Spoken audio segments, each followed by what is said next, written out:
오늘 아침에 저희들이 마가복음 7장과 8장 두 장을 읽었습니다. 마가복음 7장과 8장은 예수님께서 백성들 사이에서 이제 그들 가운데 순회하면서 예수님 여러 가지 기적과 이적을 베풀고요. 또 예수님의 삼중 사역을 감당하고 있는 내용들을 그 행적을 기록하고 있음을 보게 됩니다. 다시 말하면 하나님의 나라의 말씀을 전파하고 가르치고 그리고 많은 이들을 회복시키는 고치는 그러한 일들을 하고 계심을 말씀을 통해서 보게 됩니다. 예수님께서 이렇게 삶 가운데 행하시는 일들을 우리가 보게 될 때 우리는 뭘 본받게 되냐면 우리의 일상 속에서 예수님을 따르는 제자들로서 우리가 어떤 삶을 살아야 될 것인가를 묵상하게 하고 또 말씀 속에서 교훈을 얻게 됩니다. 저와 여러분은 예수님을 닮아가는 자로 세우심을 받았습니다. 로마서 8장 29절에서 하나님은 우리를 아시고 정하셨습니다. 너는 내 것이라고. 근데 정하신 이유가 그의 아들의 형상을 본받기 위해서 우리를 정하셨다. 하나님의 자녀로 정하셨다라고 성경은 기록합니다. 예수님의 형상을 본받는다라는 것은 그의 삶을 따라가는 것입니다. 그의 모습을, 마음을 우리가 마음속에 간직한 것뿐만 아니라 그의 행적을 바라보며 예수님께서 이 땅에서 행하셨듯이 우리도 그의 제자가 되어 그와 함께 동행하는 삶, 그를 따라가는 삶을 사는 것이 예수의 제자의 모습임을 알게 합니다. 오늘 읽은 말씀 가운데도 너희가 나를 따라오려거든 자기를 부인하고 자기 십자가 지고 나를 따르라라고 우리 주님은 말씀하고 있음을 보게 됩니다. 몇 가지를 묵상하고요. 우리가 기도하는 시간을 갖겠습니다. 여러분 7장에 들어서 처음 나온 것이 바로 뭐냐면 사람들의 전통입니다. 예수님의 제자들이 시장에서 이렇게 들어와서 부정한 손으로, 즉 다시 말하면 씻지 않는 손으로 떡을 먹는 것을 보았습니다. 이것이 엄청난 것이 되는 양 많은 바리새인들은 막 비난하기 시작합니다. 왜냐하면 그때 당시에 대부분 밖에 갔다 들어오면 손을 씻고 그리고 여러 가지 전통들이 있었습니다. 또 시장에서 돌아와서는 물을 뿌리고 또 장과 주발과 녹그릇을 또 깨끗하게 씻고 이런 전통들이 있었습니다. 그리고 뿐만 아니라 오늘 예수님께서 말씀하신 것처럼 고르반이라는 또 전통도 있었습니다. 고르반은 부모님께 드려야 될 것을 내가 하나님께 드렸다 그러면 부모님보다 하나님이 더 높기 때문에 하나님께 드리게 되었다라고 하면은 부모님께는 안 드려도 된다라고 생각하는, 다시 말하면은 인간이 자기의 어떤 머리와 논리로 만들어낸 그런 전통과 유전을 지키고 있었다라는 거예요. 여러분 여기서 예수님께서는 우리에게 가르쳐주는 크고 굉장한 메시지가 있는데 그게 뭐냐면요. 하나님의 말씀보다도 더 위에 있는 것은 없다라는 거예요. 어느 것이 더 크고 어느 것이 더 작은지, 어느 것이 더 중요하고 어느 것이 더 중요하지 않는지를 우리는 구분을 해야 됩니다. 근데 사람들은 눈에 보이는 것이 더 크다라고 생각하는 거예요.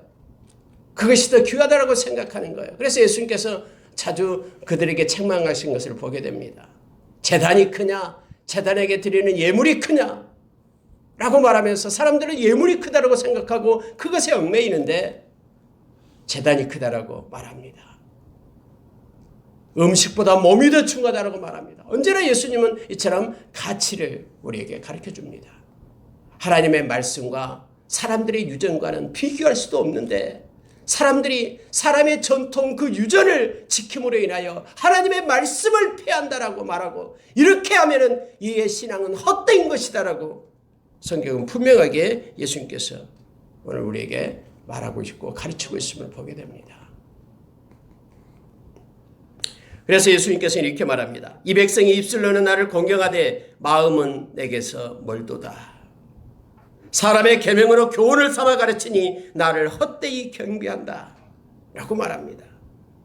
너희가 너희 전통을 지키려고 하나님의 계명을 잘 저버리는도다 하면서 우리 하나님은, 우리 주님은 책망하고 있음을 보게 됩니다.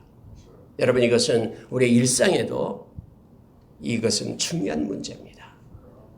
하나님의 말씀을 붙잡아야 됩니다. 말씀보다 위에 두는 것은 없어야 됩니다. 우리의 생각까지도 마음까지도 그것을 복종시켜 말씀 아래 끌어내려야 됩니다. 그렇지 않을 때는 우리가 생각하는 대로 예수를 믿게 되고 우리의 마음 가는 대로, 마음에 좋을 대로 우리가 신앙생활을 하게 됩니다. 그게 아니라 만약에 그렇게 된다면 사사시대의 삶이 되어버리는 거예요. 계속해서 하나님을 배반하고 떠나는 삶, 자기의 좋을 대로 마음대로 신앙생활을 하게 되어버립니다. 그것이 곧 자기의 신앙이 되어버려요. 오늘 예수님은 다 말씀 아래 끌어내리라라고 우리에게 말합니다. 성경에는 이렇게 말합니다. 13절에요. 너희가 전한 전통으로 하나님의 말씀을 폐하며 또 이 같은 일이 많이 행하느니라. 이 같은 일을 많이 행하고 있다라고 지금 말하고 있는 거예요. 오늘날을 볼 때도 우리 하나님은 말씀하십니다. 이 같은 일을 많이 너희들이 행하고 있다. 우리는 그래서 언제나 하나님의 말씀 아래 모든 것을 붙잡아 내리는 우리의 삶이 되기를 원합니다. 여러분 18절에 가보면은요, 이 말씀에 대해서 제자들이 묻는 거예요. 이게 무슨 말입니까? 제자들도 몰랐다라는 거예요. 깨닫지 못하다라는 거예요. 예수님께서 말씀을 합니다. 너희가 이렇게 깨달음이 없느냐? 무엇이든지 밖에서 들어가는 것은 능히 사람을 더럽게 하지 못함을 알지 못하느냐? 이는 마음으로 들어가지 아니하고 배로 들어가 뒤로 나감이라. 그러므로 모든 음식물은 깨끗하다라고 말씀합니다. 여러분께서 중요한 말씀을 하는데요. 밖에서 안으로 들어가는 것은 배로 들어가죠. 마음으로 들어가지 못한다라고 얘기합니다. 여러분 그러나 아십니까? 마음으로 들어가는 것이 있습니다. 우리의 마음으로 세상의 것들은 막 들어가는데요. 음식 같은 거 우리의 배로 들어가죠. 마음으로 들어가지 못합니다. 마음을 청결하게 하고 우리의 양심을 깨끗하게 하고 마음을 정화시키고 생각을 깨끗하게 한 것들이 있어요. 성경이 말합니다. 그게 뭐냐면 말씀입니다. 오직 말씀만이 우리의 마음속 깊은 곳까지 들어가서 이것을 정화시키고 깨끗하게 하고 정결케 하고 하나님을 잘 섬길 수 있도록 그렇게 행한다라고 성경은 말해주고 있습니다. 히브리서 4장 12절에서 말씀은 예리합니다. 어떤 날선 검보다도 예리해서 우리의 마음과 생각을 감찰한다라고 얘기합니다. 뿐만 아니라 여러분 히브리서 9장에 가보면요. 히브리서 9장 28절 히브리서 9장 14절에 보면은 예수님의 보혈에 대해서 나옵니다. 예수님의 보혈이 성경이 이렇게 말하고 있는데 14절에 보니까 히브리서 9장 14절 하물며 영원하신 성령으로 말미암아 흠없는 자기를 하나님께 드린 그리스도의 피가 어찌 너희 양심을 죽은 행실에서 깨끗하게 하고 살아계신 하나님을 섬기게 하지 못하겠느냐. 예수님의 보혈이요 우리의 양심을 깨끗하게 해서 정결한 마음으로 하나님을 섬길 수 있도록 한다라고 말합니다. 다른 어떤 세상의 교훈과 어떤 것들은 우리의 마음을 깨끗하게 할 수 있는 능력이 없어요. 우리의 혼과 영과 관절과 골수를 찔러 쪼개게 하는 것이 하나님의 말씀이다라고 얘기합니다. 그래서 말씀을 묵상할 때 우리의 마음이 변화가 되는 거예요. 로마서 12장 2절의 말씀처럼요. 마음을 새롭게 함으로 변화를 받아 하나님의 선하시고 온전하시고 기뻐하신 뜻이 무엇인지 분별하라라고 말합니다. 우리의 마음이 기경되어서 변화되고 새롭게 되고 새로운 마음으로 새로운 섬김이 우리의 마음 가운데 일어나야 됨을 우리는 압니다. 여호수아서 24장 14절에서 그래서 마음이 새로워짐으로 경외함으로 온전함으로 진실함으로 하나님을 섬기라라고 우리에게 가르쳐주고 있죠. 여러분 마음이 만약에 말씀과 예수님의 보혈로 정결하게 되지 않는다면요. 마음에서 나오는 것들이 있어요. 오늘 12가지를 예수님이 얘기합니다. 그 내용이 뭐냐면 바로 21절이에요. 속에서 곧 사람의 마음에서 나오는 것은 악한 생각이 나온다라는 거예요. 그 생각이 우리를 끌고 가는 겁니다. 마음이 정화되지 않을 때요. 그 악한 생각이 12가지를 얘기하는데 음란과 도둑질과 살인과 간음과 탐욕과 악독과 속임과 음탕과 질투와 비방과 교만과 우매함이니 이 모든 악한 것이 다 속에서 나와서 사람을 더럽게 하느니라 라고 성경은 말합니다. 그래서 여러분, 우리가 이 마음에 예수 그리스도를 모시지 않으면요, 마음에 약한 생각들로 가득 차가지고 이것이 우리를 끌고 다녀요. 잠언서 그래서 4장 23절에서 지킬 만한 것보다도 마음을 지키라라고 얘기하잖아요. 생명의 근원이 이에서 남이다라고 말합니다. 로마서 10장 10절 이하에서도 마음으로 믿어 의에 이른다라고 말합니다. 입으로 시인하여 구원에 이른다라고 우리에게 가르쳐주죠. 마음을 깨끗하게 하고 정결케 할 수 있는 것은 하나님의 말씀 그리고 예수님의 보혈임을 성경은 우리에게 말해주고 있습니다. 여러분, 예수님께서는 이제 수로보니게 여자의 믿음을 보고 칭찬하는 장면이 나옵니다. 두루 지방에 가거든요. 이것은 헬라인들이 있는 곳이죠. 이방인들이 있는 곳입니다. 근데 거기에 한 여자가 나오는데요. 26절 보니까 자기 딸에게서 귀신 쫓아내 주기를 간구합니다. 어린 딸이 귀신이 들렸어요. 근데 예수님께서는 이런 말씀을 합니다. 자녀로 먼저 배불리 먹게 할지니 자녀의 떡을 취하여 개들에게 던짐이 마땅치 아니하니라 라고 얘기합니다. 이방인을 개 취급을 하는 거예요. 근데 여러분, 이 말을 듣고 이 비유가 상하고 또 자존심이 뭉개졌을 것도 같은데 이 여인은 말합니다. 주여 올소이다마는 상아래 개들도 아이들이 먹던 부스러기를 먹나이다. 이 말을 하는 거예요. 근데 여러분, 이 말에요, 예수님께서는 29절에서 이렇게 말합니다. 이 말을 하였으니 라고 말합니다. 이 말을 하였으니. 이거 무슨 뜻입니까? 이 이방 여인의 이 말 속에는 그의 마음이 들어있는 거죠. 마음 속에서 나온 말을 한 겁니다. 이 말을 하였으니 돌아가라. 귀신이 내 딸에게서 나갔느니라. 여러분, 예수님이 막 이 이방 여인이기 때문에 무시해서 이 말을 하는 겁니까? 이런 상황이 나타난 겁니까? 그렇지 않습니다. 여러분, 물론 복음 사역의 순서상 예수님의 1차적인 사역 대상은 이스라엘 백성이었습니다. 그래서 예수님께서 제자들을 보낼 때도 잃어버린 양에게로 가라라고 말씀을 했죠. 그러나 여러분, 예수님은 그 사실을 비유적으로 말했을 뿐이지 이방 여인의 믿음이 어떠한지를 이 상황을 통해서 알려주기 위해서 예수님이 그렇게 말하고 있는 것입니다.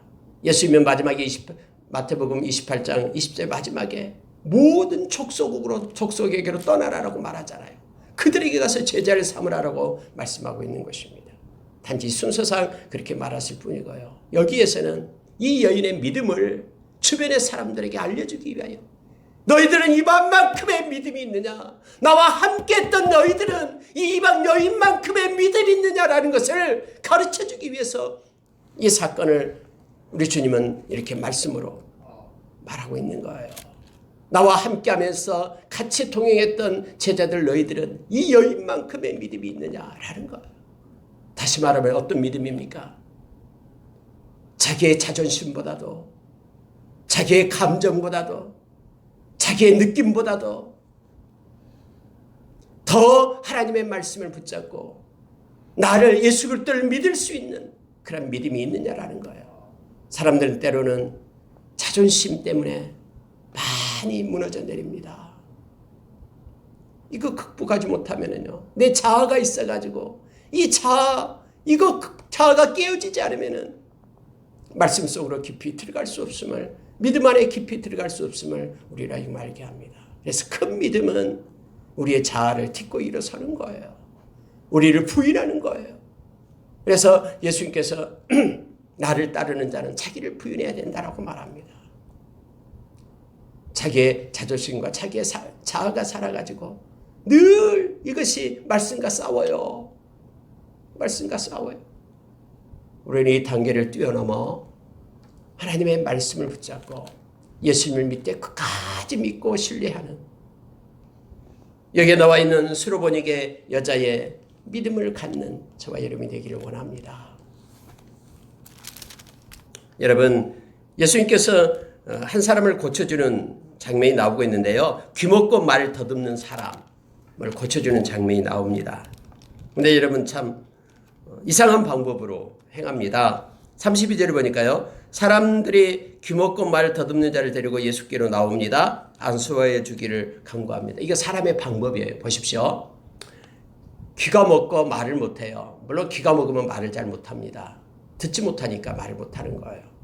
그런데 여러분요. 사람들이 원하는 방법이 뭡니까? 그게 바로 32절이에요. 안수하여 주기를 원한다라는 거예요. 예수님, 안수에서 손을 얹어서 낫게 해주십시오. 이것이 사람들이 원하는 방법이에요. 그런데 예수님은 사람들이 원하는 방법으로 그렇게 고쳐줍니까? 아니요. 예수님이 하는 방법은 틀려요. 자, 33절을 보니까는 그 사람을 따로 데리고 무리를 떠납니다. 많은 사람 앞에서 보라는 듯이 짠 고쳐준 게 아니에요. 많은 무리를 떠나서 그 사람을 데리고 가요. 그리고는 어떻게 하냐면요. 손가락을 그 양 귀에 넣습니다. 손가락을 이렇게 귀에다 넣어요. 그리고 침을 뱉어 그의 혀에 손을 대시며 침을 뱉어가지고는 그의 혀에다가 손을 대요. 손에 이제 침을 발라가지고 혀에다 댄다라는 거예요. 그러면서 예수님께서 하시는 방법이요. 에바다 하는 거예요. 여러분 이 방법은 지금까지는 예수님이 사용하지 않은 방법이었어요. 예수님 지금까지는요. 안수하면서 이렇게 낫게 했잖아요. 근데 유독 이 사람한테는 이렇게 해서 낫게 해요. 사람들은 안수하여 주기를 원했지만은 하나님은 예수님은 이 사람을 고칠 때에 하나님의 방법으로 예수님의 방법으로 특별하게 에바다 하면서 이렇게 고쳐준 것을 보게 됩니다. 열려라 하니까는 귀가 열리고 혀가 맺힌 것이 풀려져 분명하여졌더라. 그러면서 아무에게도 이르지 말라라고 경고했다라고 성경은 기록하고 있어요. 여러분 왜 예수님은 이렇게 막 침을 뱉어가지고 막 그럴까? 뭐 우리가 이렇게 생각할 수 있잖아요. 그냥 가장 좋은 방법으로 그냥 안수해서 사람들이 원하는 방법으로 안수해서 그냥 고쳐져 버리지. 물론 예수님은 침을 뱉지 않고도 그 환자를 치유할 수가 있습니다. 하지만 이 환자는 듣지 못하고 말을 못하는 자이기에 예수님은 친절하게도 말보다는 행동으로서 자신의 행하려는 바를 보여준 것입니다.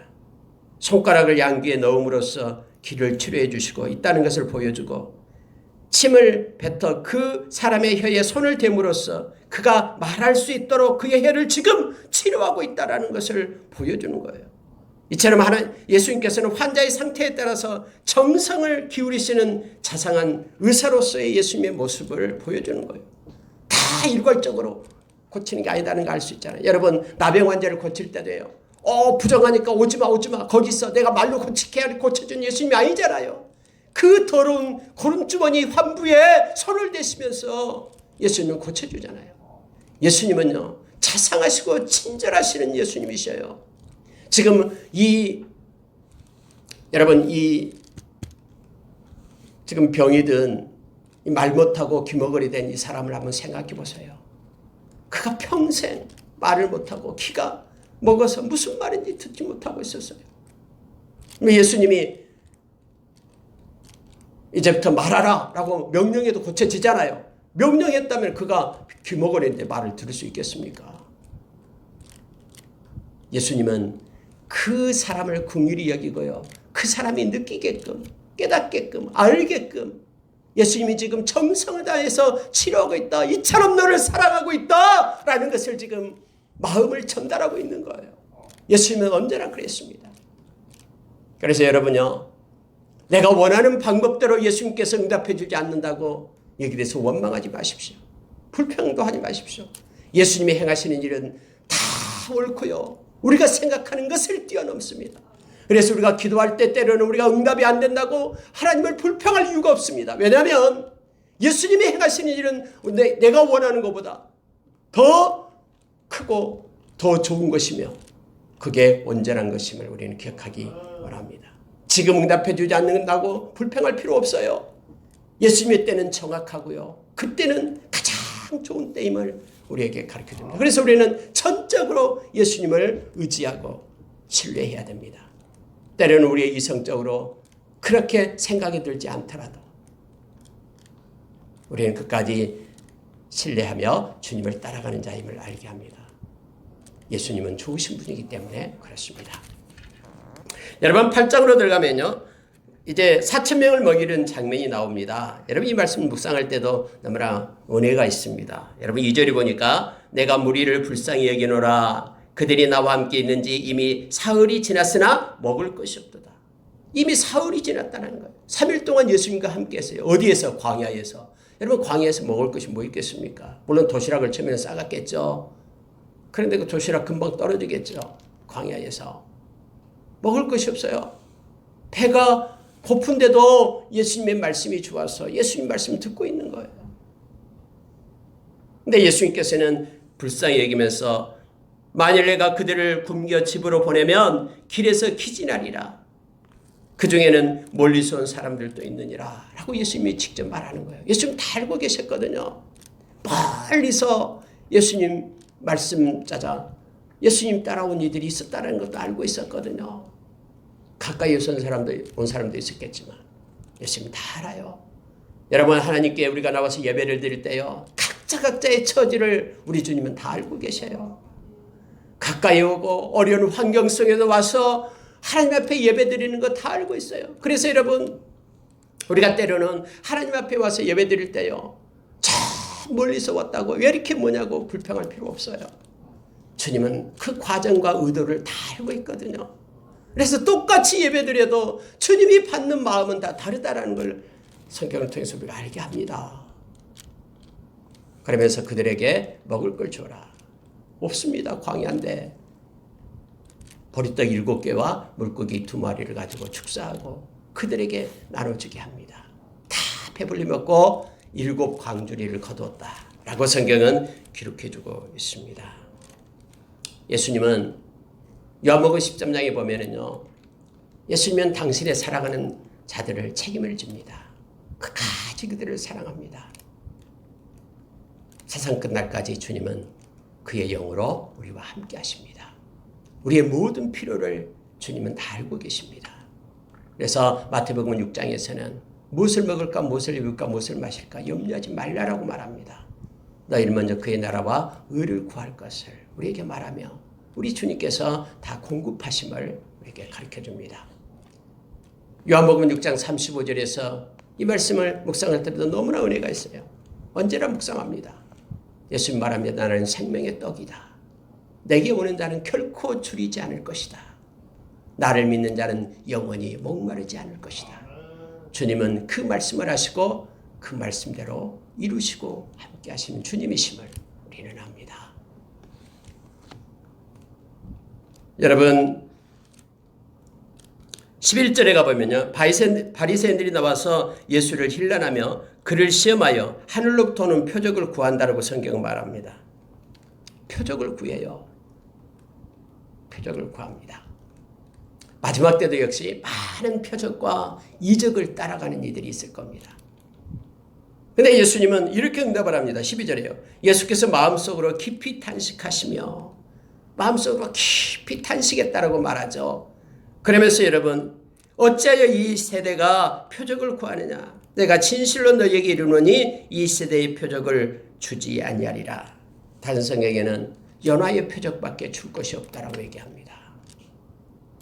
이 세상에서 가장 필요한 표적 십자가입니다. 그 십자가를 받지 못한다면 요나의 표적이 십자가거든요. 십자가가 나와 상관이 없다면 그런 구원받은 백성이 아니에요. 모든 이들에게 다 필요한 것이 십자가입니다. 십자가에서 나의 죄가 사해짐을 받았기 때문에 그래요. 베드로전서 1장 2절의 말씀처럼 이 예수님의 핏부림을 주기 위하여 예수님이 왔다라고, 다시 말하면 십자가를 주기 위하여 예수님이 이 땅에 왔다라고 우리에게 말하고 있습니다. 자기의 목숨을 많은 사람의 대속물로 주기 위하여 내가 이 땅에 왔다라고 다음에 10장 45절에서 마가복음 10장 45절에서 우리에게 말해주고 있는 거예요. 그래서 이 표적을, 십자가를 표적을 주기 위하여 예수님이 오신 것입니다. 다른 표적을 구할 것이 아니라 십자가의 은혜를 구하는 우리가 되길 원합니다.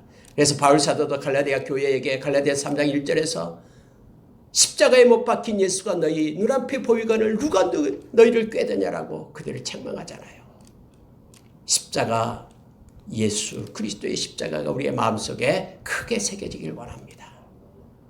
그 십자가의 은혜로 구원의 감격으로 오늘 하루도 살아가는 우리 되기를 원합니다. 여러분 15절에 보니까요, 예수께서 제자들에게 경고하는 장면이 나옵니다. 삼가 바리새인들의 누룩과 헤롯의 누룩을 주의하라. 이 누룩을 주의하라라고 말하죠. 그랬더니 제자들이 떡이 없다라는 것 때문에 막 근심을 합니다. 예수님이 다 알았어요. 너희가 어찌하여 떡을 없음으로 수근수근하느냐, 수근거리느냐, 아직도 알지 못하며 깨닫지 못하느냐, 너희 마음이 둔하냐, 너희가 눈이 있어도 보지 못하며 귀가 있어도 듣지 못하느냐, 또 기억하지 못하느냐 하면서 예수님께서 제자들을 책망해요. 누룩이 떡이 아니다라는 것을 말하는 거예요. 원래 우리 사람들은요, 언제나 눈으로 나타나는 것을 먼저 생각하는 거거든요. 누룩 그러면 떡, 눈에 보이고 육신적인 것을 먼저 생각해요. 그런데 예수님은 육신적인 것이 아니라 영적인 것을 성경의 곳곳에서 말하고 있음을 보게 됩니다. 누룩이 떡이 아니라 교훈이다라고 말하고 있죠. 그들의 교훈을 삼가해라, 주의하라라는 거예요. 계속해서 세상의 교훈들을 이게 듣게 되면은요, 이 하나님의 말씀에 대한 것을 버리게 됩니다. 참 교묘해요. 그래서 여러분 디모데후서 4장 2절 3절에 보면은요, 마지막 때가 되면은 바른 교훈을 그들이 받지 않고 자기의 귀를 시원하게 해줄 그런 세상의 많은 스승을 들고 이 헛된 교훈을 따라간다라고 말하잖아요. 그러니 바리새인의 누룩과 사두개인의 누룩을 주의하라라고 얘기합니다. 오늘날 저와 여러분에게도 맞아요. 세상에서 나오는 여러 가지 말들, 하나님의 말씀을 붙잡아야 되는데요, 그것이 더 좋아지게 되면은 말씀을 버리게 돼요. 예수님이 제자들에게 경고하고 있는 것입니다. 경고했다라고 얘기합니다. 아까 7장에서도 나왔듯이 이 사람의 전통, 장로들의 유전, 세상에서 통용되고 있는 일반적인 그러한 가치, 기준, 이것들이 하나님의 말씀 위에 서지 않도록 우리가 주의해야 됩니다. 예수님이 그것을 교훈하고 있음을 보게 됩니다. 여러분, 맹인을 고치는 장면이 나오는데요. 이 8장에서도 역시 베세다에서 맹인 한 명을 고치는데 참 특별한 방법으로 맹인을 고칩니다. 어떻게 하냐면요, 여러분 23절에 한번 보시기 바랍니다. 역시 이것도 그 사람들이 맹인 한 사람을 데리고 와서 예수님께서 손 대어 주시기를 이렇게 구합니다. 손을 대서 고쳐 주십시오. 그런데 예수님께서는 그 맹인을 붙잡고 또 역시 마을 밖으로 데리고 갑니다.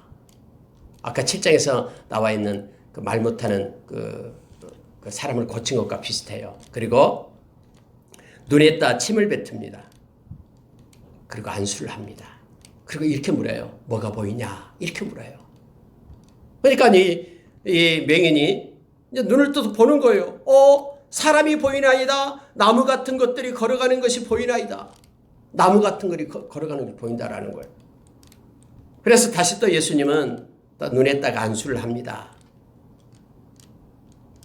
그리고 성경에 보니까 다시 안수하니까 모든 것이 밝히 보였다라고 말합니다. 26절에 보니까는 예수께서 그 사람을 집으로 보내시며 이르시되 마을에는 들어가지 말라 하면서 사람들을 만나지 말 것을 말하면서 그를 보냅니다. 여러분들 여기서 우리가 잘못 이걸 생각하면 안 돼요. 오해하면 안 돼요. 아니 예수님이 하신 일도 실패하시나?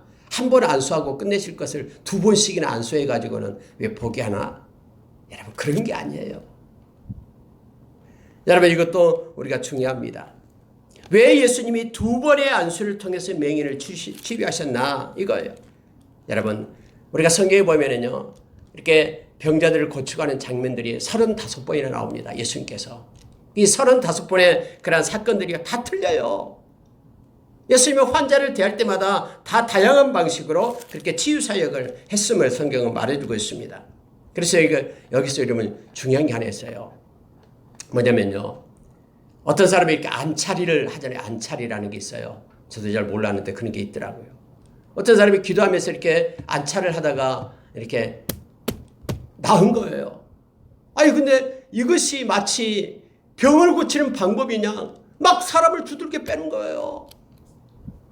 예수님은 다양한 방법으로 안수하기도 하고 귀에다 넣기도 하고 침을 뱉어 바르기도 하고 그냥 말로 고치기도 하고 손을 만지면서 일어서기도 하고 예수님은 다양한 방법으로 이 방법이 문제가 아니에요. 예수님이 고치는 것이죠. 근데 막 안찰에서 나오니까는 막 그룹을 이뤄요. 어떤 그룹은 다 안찰만 하는 거예요. 이게 성경적이지 않다라는 걸 우리가 보게 됩니다. 예수님은 이 사람을 고칠 때요 2번 이렇게 눈에다가 안수를 합니다. 여러분, 예수님은 2단계의 치유 과정을 거쳤다는 걸 보게 됩니다. 이렇게 함으로써 예수님은 맹인으로 하여금 점진적인 회복의 기쁨을 맛보게 한 것입니다. 예수님이 능력이 없어서 한 번에 고치지 못한 것 같아요? 아니에요. 예수님은 말로도 다 고쳐요. 풍랑도 잔잔하게 하신 예수님이에요. 그런데 왜 예수님이 이렇게 2번의 과정을 거쳤을까요? 맹인은요 정말로 소원이 그거였잖아요. 밝히 보는 것. 얼마나 이게 한이 되었겠습니까? 사랑하는 사람의 얼굴도 보지 못하고요. 아름다운 꽃도 보지 못하고요. 다 깜깜하니까. 근데 갑작스럽게 예수님이 눈을 떴다 그러면은 이거 어찌 된 거야? 예수님이 진짜 고쳐준 거야? 뭐 우연이 된 거야? 뭐 이렇게 말하는 사람도 있을 거예요. 그러나 예수님이 과정을 통해서 내가 지금 너를 고치고 있다. 내가 너를 지금 고치고 있다. 뭐가 보이기 시작하고 나무 같은 것들이 보이기 시작하고 이제 진짜 보이네요. 이 과정을 이 맹인이 갖게 되는 거예요. 여러분, 이 맹인은요 평생 이것을 간직하게 될 겁니다. 주님이 나와 그 과정 속에서 함께하면서 나에게 사랑을 주었지. 여러분, 순식간에 뭔가가 일어나 버리면요 타면은요 이것까지도 부정하게 돼요. 진짜 이게 나한테 일어난 건가? 그분이 진짜 고친 거 맞아? 이렇게 되는 거예요. 점진적인 회복의 기쁨을 맛보게 했습니다. 그래서 자신에게 임한 이 치유의 은총이 오직 예수님의 능력의 손길로 인하여 이루어졌다는 것을 그가 깨닫게 되고 평생 이걸 붙잡고 하나님 앞에 감사하며 살아갈 수 있도록 그렇게 하나님께서는 행하심을 보게 됩니다. 언제나 예수님은 고칠 때요 그 치유받는 자의 편에서 그의 마음을 보면서 이렇게 고치신 예수님이심을, 사랑의 예수님이심을 우리는 말씀을 통해서 보게 됩니다. 여러분, 이것만 보고 이제 마치겠습니다. 그들이 빌립보 가이사라 여러 마을로 들어가게 되는데요. 원래 빌립보 가이사라 지역은 가이사, 즉 로마 황제를 위해서 호화롭게 만든 도시입니다. 이것에 예수님이 제자들과 함께 들어가면서 예수님이 물어요, 제자들한테. 아름다운 도시, 막 휘황찬란한 황제의 도시에서 초라한 남루한 옷을 입고 간 예수님을 향해서 무슨 자신을 향해서 얘들아, 사람이 나를 누구라 하던 선지자라고 하던데요. 너희는 나를 누구라 하느냐? 마태복음 16장 16절에서는 베드로가 말하죠. 주는 그리스도시요 살아계신 하나님의 아들입니다. 여기에서는 주는 그리스도십니다 라고 고백을 해요. 그 아무리 화려하고 아무리 웅장하게 지어놓은 로마 황제를 위한 그런 호화로운 도시라도 이 황제가 그리스도가 아니라 아무리 초라한 옷을 입고 있어도 예수님이 그리스도심을 그들은 고백하고 있는 거예요. 여러분, 유토피아로 아무리 멋있는 세상, 과학적인 세상을 만든다 해도 그것이 메시아가 될 수 없어요. 그것이 우리를 구원할 수 없습니다. 오직 예수님만이 우리의 구원자 되시는 그리스도심을 우리가 기억해야 됩니다. 이 말을 할 때 비로소 예수님께서는 내가 십자가에서 고난을 받아 저는 죽게 된다라는 것을, 그리고 사흘 만에 다시 살아난다라는 사실을 제자들에게 가르치기 시작합니다. 그랬더니 베드로가 항변했다라고 성경이 말하죠. 32절에요. 베드로가 예수를 붙들고 항변하매 예수께서 돌이켜서 제자들을 보시며 베드로를 꾸짖습니다. 사탄아, 내 뒤로 물러가라. 네가 하나님의 일을 생각하지 아니하고 도리어 사람의 일을 생각하는도다 하면서, 사탄은 늘 사람의 일을 가지고 장난하고 하나님의 백성은 하나님의 일을 생각하는 자다라고 우리에게 말해주고 있음을 보게 됩니다.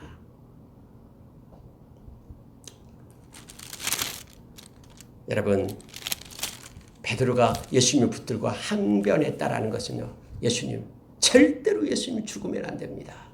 십자가에 죽을 수 없습니다. 우리가 지키겠습니다 하면서 막 큰 소리로 얘기했겠죠. 그것이 예수님을 위한 길이냐 위한 것이냐 생각했겠죠. 그러나 예수님께서는 사탄이라고 말합니다. 그런 생각을 주게 하는, 사람의 일을 먼저 생각하게 하는, 그건 사탄이 준 생각이다라고 말하면서 물리치고 있는 것을 보게 됩니다. 여러분, 우리도 역시 하나님을 섬기고 예수님을 섬길 때요, 나의 생각으로 섬겨서는 안 된다라는 걸 다시 한번 말씀을 통해서 우리가 보게 됩니다. 이 마지막 절을 우리가 보고 넘어가야 되겠네요. 누구든지 이 음란하고 죄 많은 세대에서 나와 내 말을 부끄러워하면 인자도 아버지의 영광으로 거룩한 천사들과 함께 올 때에 그 사람을 부끄러워하리라. 나와 내 말을. 예수님은 언제나 이렇게 말합니다. 나와 내 말을. 하나님의 말씀을 부끄러워하면, 말씀 따라 사는 것을 부끄러워하면 주님 오실 때도 그 사람을 부끄러워하리라.